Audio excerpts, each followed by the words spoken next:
Hi there. Good to see y'all this evening. Let's do some singing tonight. Some singing. Okay. Starting with Soul on Fire. What are you going to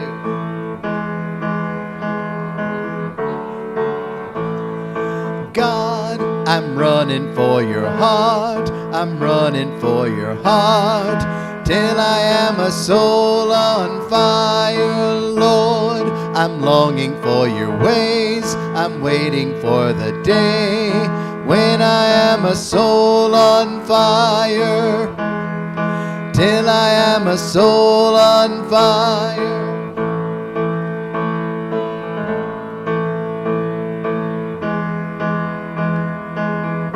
Again, here we go. God, I'm running for your heart. I'm running for your heart. Till I am a soul on fire, Lord. I'm longing for your ways. I'm waiting for the day. Till I am a soul on fire. Till I am a soul on fire. Lord, restore the joy I had.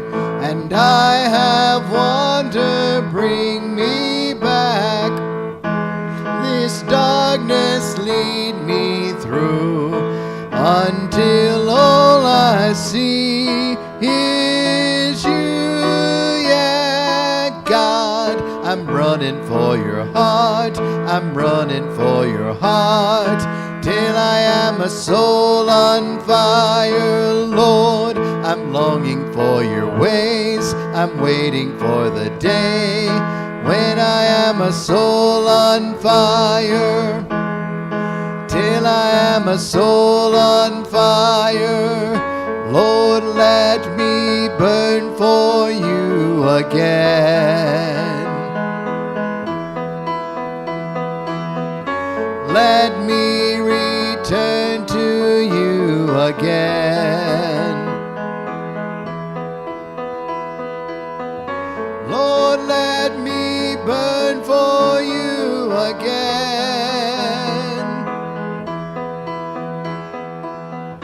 Let me return to you again.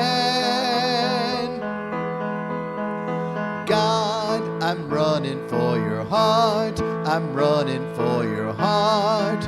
When I am a soul on fire, Lord, I'm longing for your ways. I'm waiting for the day when I am a soul on fire. God, I'm running for your heart. I'm running for your heart. Till I am a soul on fire. Till I am a soul on fire. Till I am a soul on fire.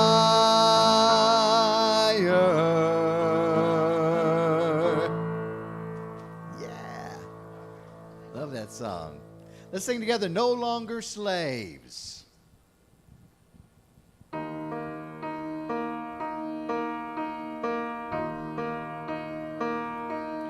You unravel me with a melody. You surround me with a song of deliverance from my enemies, till all my fears are gone. I'm no longer a slave to fear. I am a child of God. I'm no longer a slave to fear. I am a child of God.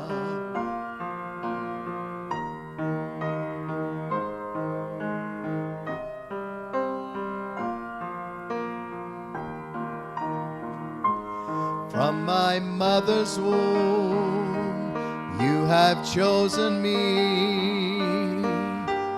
Love has called my name.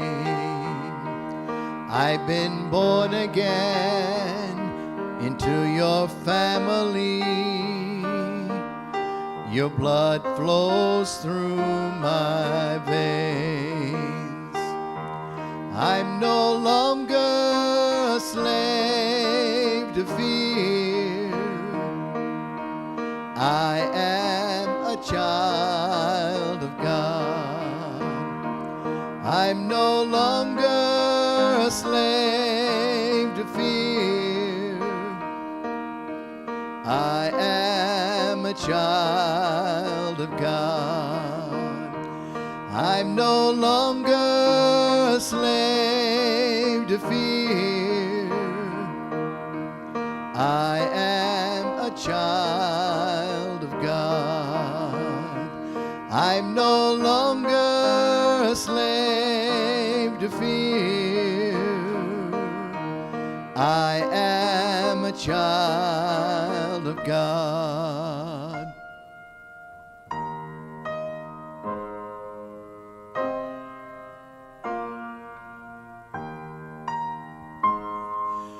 Whoa, whoa, whoa, whoa. You split the sea so I can walk right through it. My fears are drowned in perfect love. You rescued me and I will stand and sing. I am a child of God. You split the sea so I can walk right through it. My fears are drowned in perfect love. You rescued me and I will stand and sing. I am a child of God. I am a child of God. I am a child of God. I am a child of God.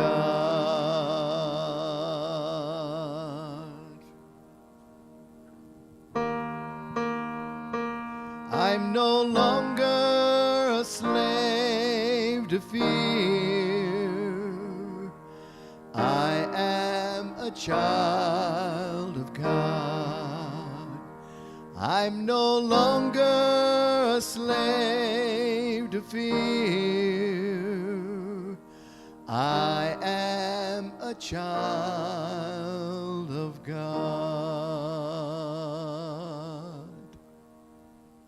Thank you very much. You have me seated.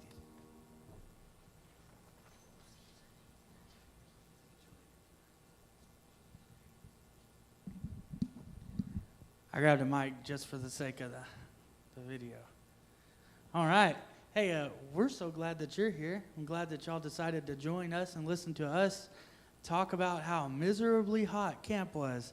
No, camp was awesome, and it wouldn't have been possible without you. Our theme this year was Converge, because I didn't know if it had the scripture verse on it. No, I don't remember the scripture verse. It was Converge, and what Alan Friends was the speaker, and Tyler Murphy was the band. And what Alan took us through is he took us through moments where people converged with Jesus. What does that word converge mean? Bring together. I like that. Yeah, it was like kind of how he explained it. But he talked about some very radical moments where people came together, became one with Jesus. And he talked about the paralyzed man who his friends took him and lowered him through the roof, how they climbed onto the roof, busted a hole in it, and dropped this man in front of Jesus. And this man encountered Jesus in that moment. And they talked about the bleeding woman, which is Serena's favorite story in the Bible, and how she had been bleeding all of her life, right? and just touching the hem of Jesus' garment, she was healed, converging with Jesus. And there was several other things, but my favorite message that he talked was Mark chapter 4, verse 35 through 41. That was when the disciples went into the boat, and they were, Jesus was in the boat, and they were headed across the sea, and the big storm came. And some of the points that he made, he said there's 5 things that could help us navigate the storms that are sure to come after we converge with Jesus, the storms that are sure to come. One is we need to remember the promise. The promise is that we will get to the other side. They were surely going to get to the other side. Jesus told them from the beginning, you're going to go to the other side. The second point was you need to leave the crowd behind. Following Jesus is not the most popular opinion in our culture. If you aren't running into Satan, then you're probably, or if you aren't running, yeah, that was right. If you aren't running into Satan, then you are probably walking the wrong way. Leave the crowd behind because they go in the wrong direction. Popular doesn't make it right. It's easier to follow the crowd. The crowd only wants to be negative. The third point was take Jesus with you. Who's in your boat? Jesus was in the boat with them. And so he said, take Jesus with you. But he also asked this question, who's in your boat? Who are you taking with you when you're going into the seas and the storm arises? Who's in your boat? There were other boats with them. There were surely other boats with them. But Jesus was in the disciples' boat. His boat is big enough for all of us. Why would you choose a different boat? The fourth point was wake up your faith. Jesus was asleep, and the disciples woke him up. Do you care if we drown? It wasn't Jesus who needed to wake up. It was their faith that needed to be woke up. Faith must go first. Everything else is behind us. The fifth point is fear is not allowed in your boat. Do not let fear in. Fear is a weapon of the enemy. Fear is counting on you forgetting who Jesus is. So those 5 points were probably one of my favorite messages just because I think it really, really kind of hit a lot of things. Each one of you are facing different challenges in life. You are facing more things than I ever faced as a student because of the access of information that y'all have that I didn't have growing up. And so y'all are always being sucked into the world, into culture, and it's a constant battle. And so the things that it made me remember of is who's in my boat, who's riding with me in Jesus going forward. And I'm thankful to have my wife in my boat. I'm thankful to have Josh in my boat, having other people in this church, all of you in my boat. Yeah, of course, I'm in their boat, No, just kidding. Y'all are in my boat too. But going forward, who's in your boat? Who are you going to be? Who are you going to trust enough to be there with you in the midst of a storm that's going to help you navigate through that? Of course, if Jesus isn't in your boat, then you're probably going to sink. So that was the point of camp. That was the to sum up the entire message. It was just converging with Jesus. Have you had a moment where you have collided with Jesus and became one? And so the kids were challenged. They were challenged in their faith. And several of them made decisions, some who are not with us tonight, and that's okay.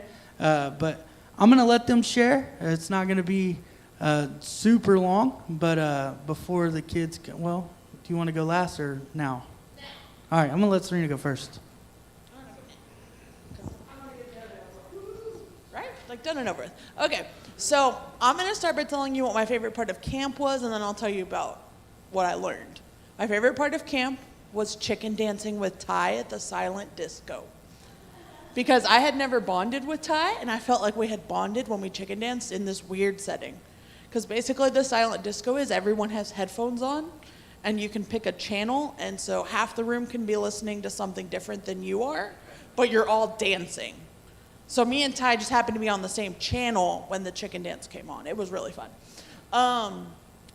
for me, Josh had actually talked about the friends bringing their paralyzed friend and dropping him through the roof like 2 weeks before that. Something really, really recently. Josh recently talked about it. But when we were there, he said something that really hit me because I had never thought about it, and Josh didn't say it, and I was surprised. He said, whenever you think about the friends, what if they were teenagers?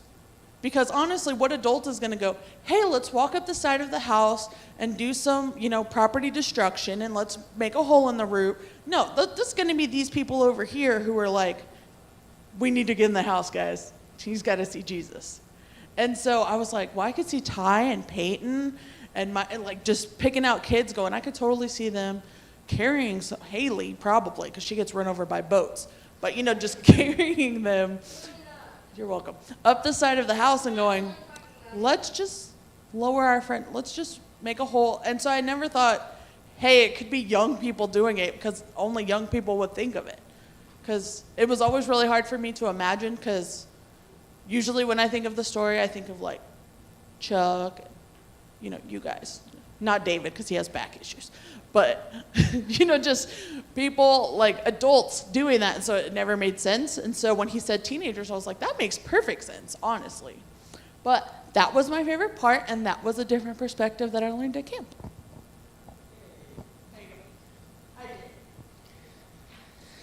This was one of my favorite trips to camp, but also some of the hardest trip to camp, because I was challenged by, I don't know, I was just challenged. I know, who's next? Who wants to go next? She didn't go to camp. All right, come on, Peyton.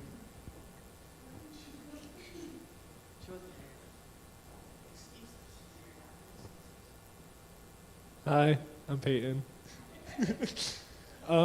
So my favorite part of camp was definitely the worship, and I know David and Serena kind of got mad at us because we would wait in line so that way we could be at the very front every time. And they were like, no, let someone else have that opportunity. But we wanted the room to where we could be up there with the band and it would feel more personal. And every time we were, and I could tell that worship affected a lot of us in many different ways. Something I learned is that instead of running away from your problems like a cow would run away from a storm, you should run headfirst into them to where you can get through them faster, like a buffalo runs through a storm. Because if you do it that way, then you take all that pain and struggle with you, you figure out what you need to do with it, and then you get through your problems. But if you run away from your problem, then it's just going to keep chasing you, and it'll end up dragging it out longer. Okay, thank you. Alan said that cows, they run away from the storm eventually catches them, and then most of them run into a barbed wire fence, and then they eventually die. He said, don't be a cow, be a buffalo. Who's next? Come on, Ty. Okay. Haley? Micah, come on.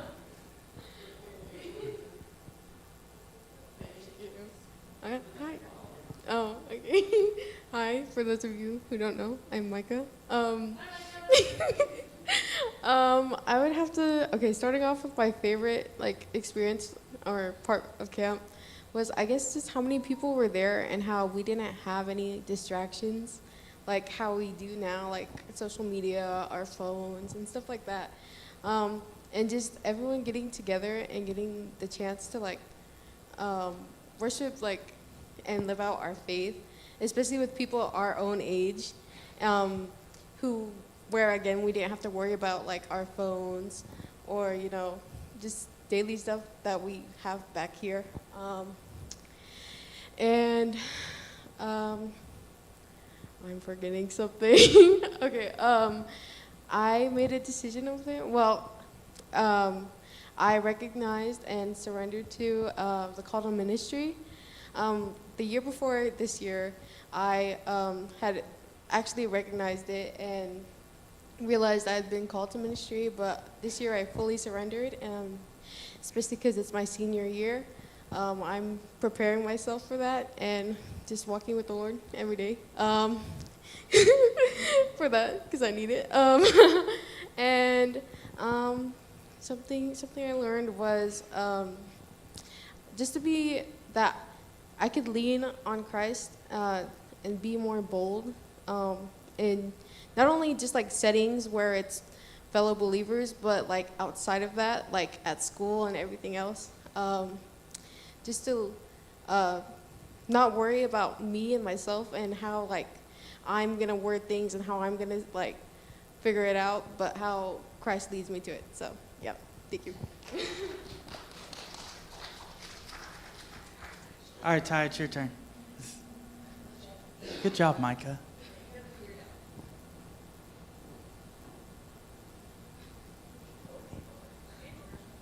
I'm Ty, if y'all don't know me.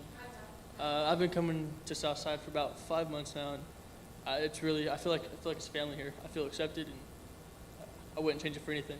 But one of my favorite parts about camp was worship and chicken dancing with Serena.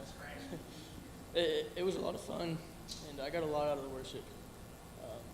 One of the things that I learned is that God will put people in your life to help you through situations that you may be going through. Jason and David helped me through a big situation I was going through, and they've been helping me.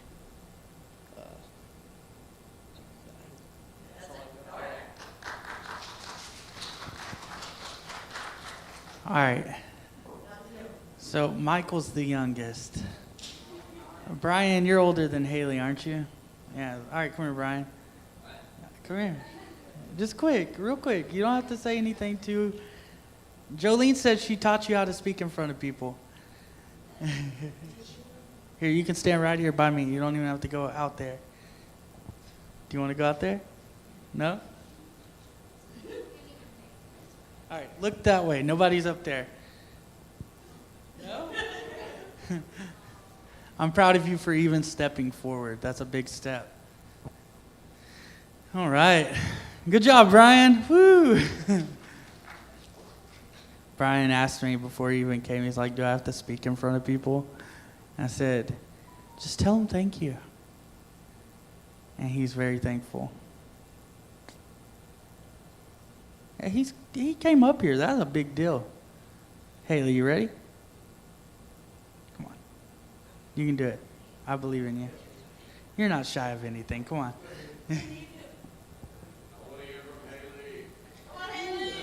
Josh gave her the motivation. I love it.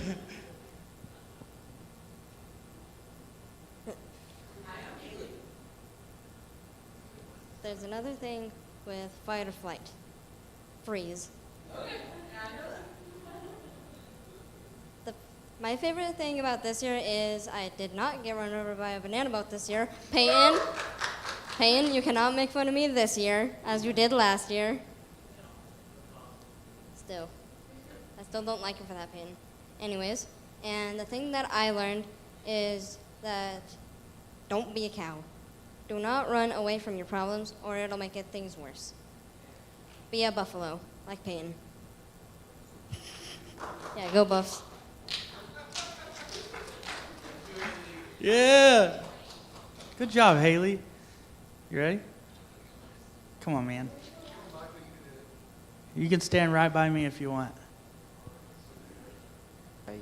And yeah.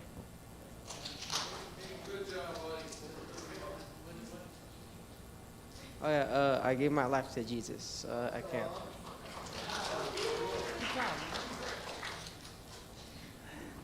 I mean, that's like the biggest decision of your life, bud. No, he's fine. He did great. I'm very proud of y'all. Yeah. Anybody have any questions? What's your question, Riley?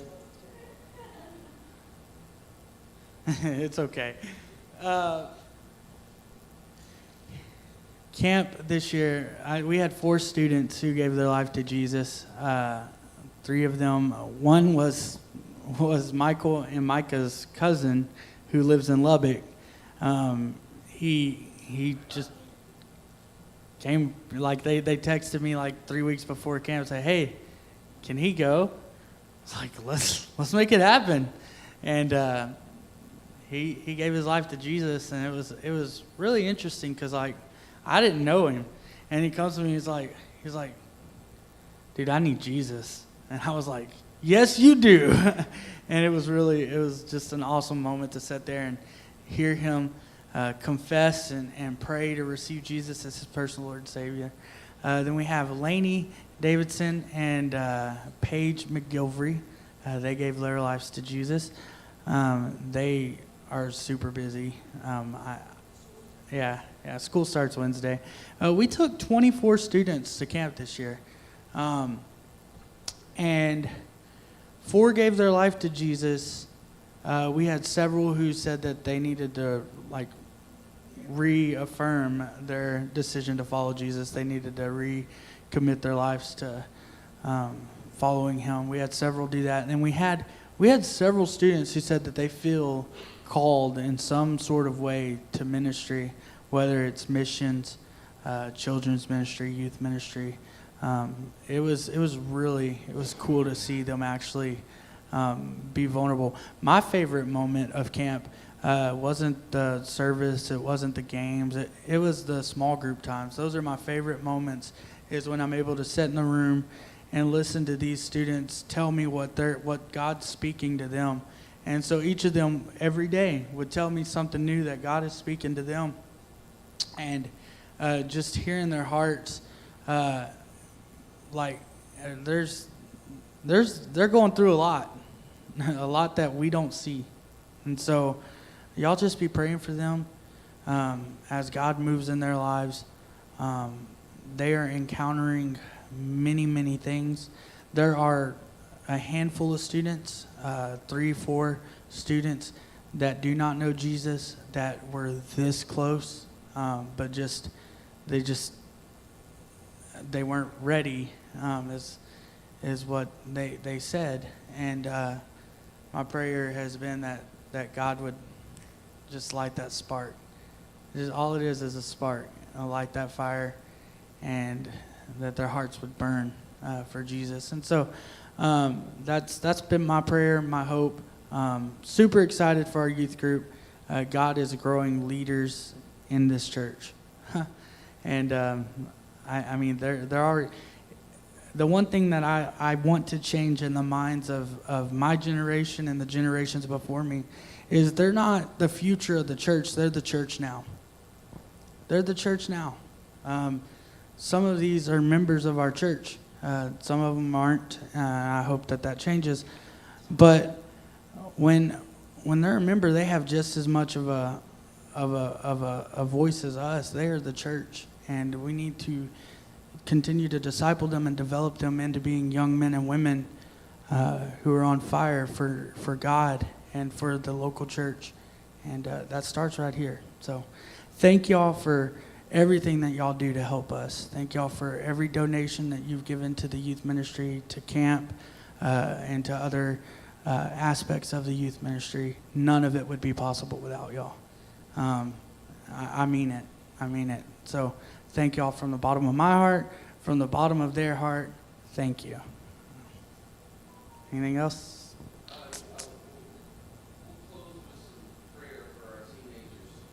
Awesome.